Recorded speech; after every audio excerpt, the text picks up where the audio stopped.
Bonjour mes chers élèves. Alors, à partir de cette vidéo, nous allons essayer de définir c'est quoi un repère dans le plan. Alors, pour le faire, on doit suivre les étapes suivantes. Alors, on commence. Alors, on sait déjà c'est quoi une droite graduée. Alors, j'ai tracé une droite graduée d'origine O et l'unité de longueur OI. Alors, cette droite graduée dit d'origine O et d'unité de longueur OI. Alors, le sens, elle est vers la droite, ça veut dire de O vers I, toujours on est vers les nombres positifs. Alors voilà, qu'est-ce que je vais faire maintenant? Je vais essayer de tracer une autre droite graduée. Mais quelle est la condition? D'une manière que les deux droites ont la même origine. C'est-à-dire, je vais tracer une autre droite, telle que son origine soit le nombre, ou bien le point O. Alors, voilà, une autre droite graduée, de même origine O. L'unité de longueur est OJ, c'est une droite verticale, et là, une droite horizontale. Alors, les deux droites graduées de même origine donnent quoi? Donnent un repère. Voilà, c'est quoi un repère? Un repère, c'est deux droites graduées de même origine. Le point O maintenant s'appelle l'origine du repère. Voilà, c'est le point O, c'est l'origine des deux droites. Alors, ces deux droites, la droite horizontale et la droite verticale, s'appellent maintenant les axes du repère. Les axes. Alors, ça s'appelle les axes des abscisses. Axe des abscisses. La droite graduée horizontale s'appelle axe des abscisses. C'est cette droite-là. D'accord? Et la droite verticale s'appelle axe des ordonnées. C'est cette droite verticale. Alors, c'est quoi un repère? Je répète, un repère, c'est deux droites graduées de même origine. Si les deux droites sont perpendiculaires, alors le repère est dit repère orthogonal. Alors maintenant, un point M qui est dans le plan, elle n'est plus repérée par un seul nombre, un nombre relatif, mais elle est repérée par deux nombres relatifs. Ces deux nombres s'appellent les coordonnées du point M. Les coordonnées du point M. Comme on dit par exemple les coordonnées d'une personne, ça veut dire l'adresse. Par son adresse, on sait où il habite. La même chose pour un point, les coordonnées, on peut déterminer sa position dans le plan par les coordonnées. Alors, comment on obtient ces deux nombres relatifs, alors, qui s'appellent les coordonnées? En projetant le point, c'est-à-dire on trace la projetée orthogonale du point M sur les deux axes, l'axe des abscisses et l'axe des ordonnées. Alors on trace la projection orthogonale du point M sur l'axe des abscisses. Alors, le nombre, je le note, le nombre x. Alors le nombre x s'appelle abscisse du point M. D'accord? S'appelle l'abscisse. Comment on obtient l'abscisse d'un point dans le plan? En traçant la projection orthogonale du point M sur l'axe des abscisses. Alors M est appelé l'axe des abscisses. Et par suite, on trace la projection orthogonale du point M sur l'axe des ordonnées. Alors le nombre obtenu, c'est un nombre qui est compris entre 2 et 3. Je le note par exemple Y, c'est un nombre inconnu, alors je peux utiliser les lettres. Alors Y ou bien YM. Alors Y s'appelle quoi? S'appelle l'ordonnée du M. Ça s'appelle ordonnée du point M. Alors, les deux nombres x et y s'écrivent, entre parenthèses, on écrit comme ça, M, x, y, ça veut dire les coordonnées du point M sont x, y. On commence toujours par l'abscisse. On écrit ici l'abscisse, à gauche, et à droite, on écrit l'ordonnée. On n'écrit jamais le contraire, ça veut dire on ne commence jamais par l'ordonnée, on commence toujours par l'abscisse. Alors ces deux nombres, x et y, s'appellent les coordonnées du point M. Alors on répète, c'est quoi un repère?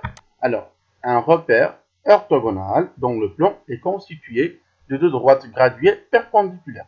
On a dit, alors si les deux droites sont perpendiculaires, ça veut dire que c'est un repère orthogonal qui ont la même origine. Alors cette origine s'appelle origine du repère. Alors l'axe horizontal, ça veut dire la droite OI, est appelée axe des abscisses.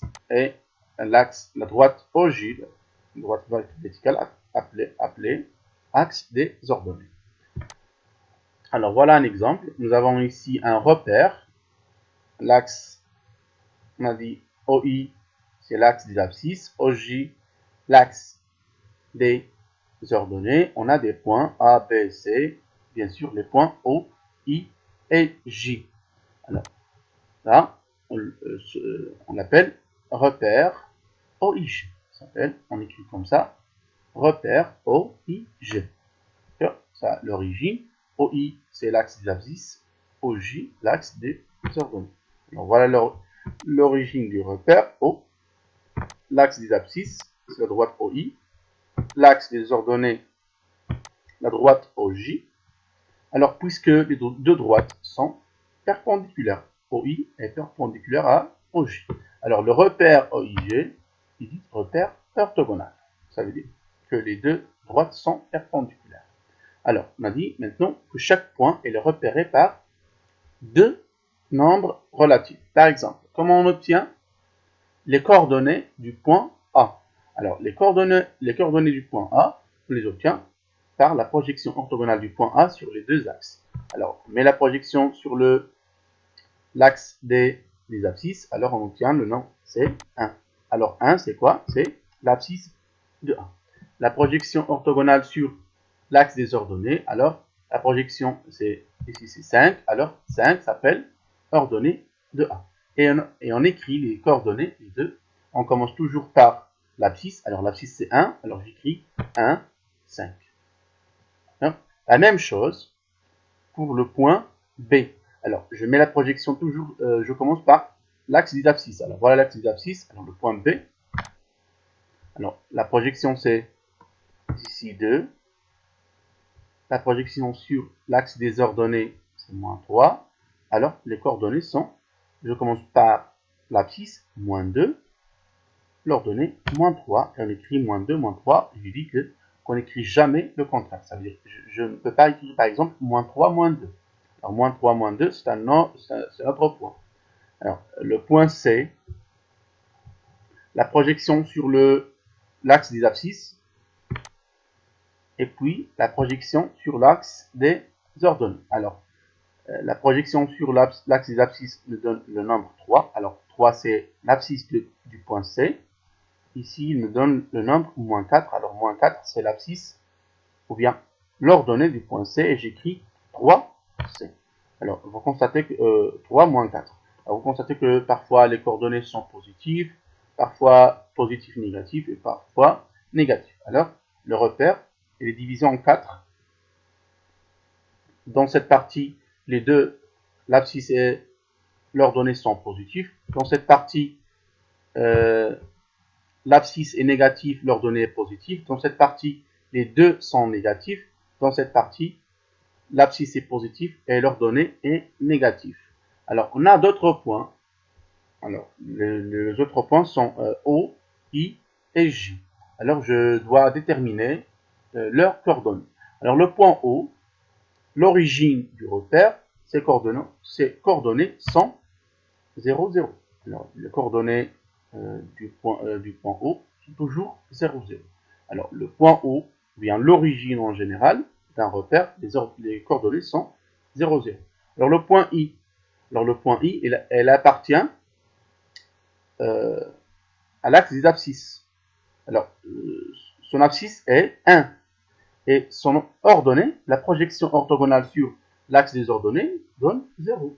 Ça veut dire que les coordonnées sont 1 et 0. 1 et 0. Alors, on dit que chaque point qui appartient à l'axe des abscisses, alors, son ordonnée égale à 0. Par exemple, si, par exemple, on met un point, alors un point qui appartient à l'axe des abscisses, le point D. Alors, puisqu'il appartient à l'axe des abscisses, ça veut dire que son ordonnée est 0. Alors, son abscisse est, voilà, moins 4. Alors, moins 4, 0.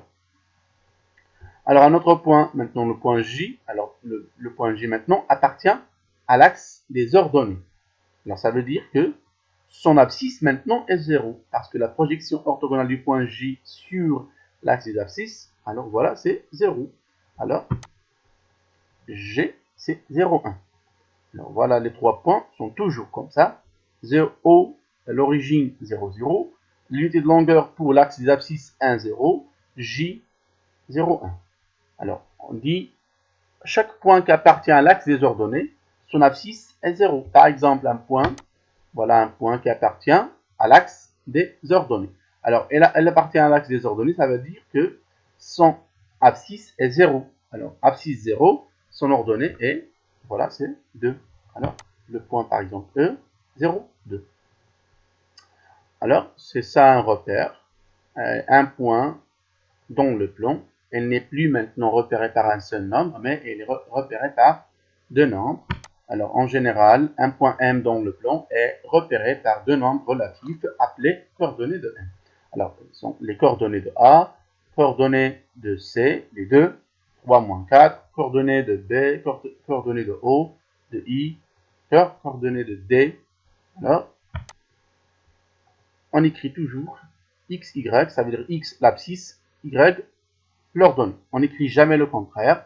Alors X c'est l'abscisse du M et Y c'est l'ordonnée du M.